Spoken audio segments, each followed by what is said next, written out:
Is that why we've got an epidemic of gluten resistant or gluten intolerance? That's one of the explanations for it. There's a few explanations. There's how much we're processing it, the genetic modification to it that happens in the laboratories, and the amount that we're consuming as well. Because people today, they eat more of that processed food and they don't exercise as much as they used to. It was a lot harder on the farm, 50, 100 years ago when the tractor was a horse dragging the plow behind it and you're steering everything. And there's still a lot of long hours, still a lot of going on, but it's not as physically demanding in society for everyone.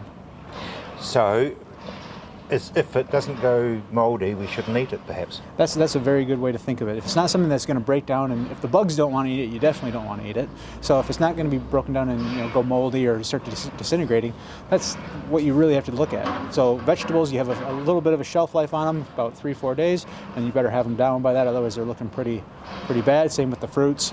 And the meat, when you refrigerate it, you got a similar type of lifeline for it. So the natural things existing, the natural bugs that exist, will eat them because they're edible. But the breads, the pastas, those things, they don't touch it.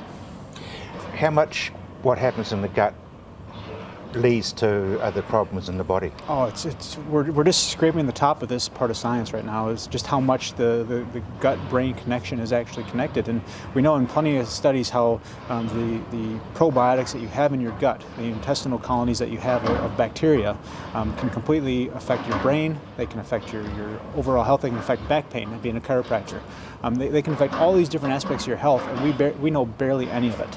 So getting in the forefront and just eating these natural foods like sauerkraut, drinking kombucha, and other natural fermented foods is what we really have to do to stay on top of this epidemic.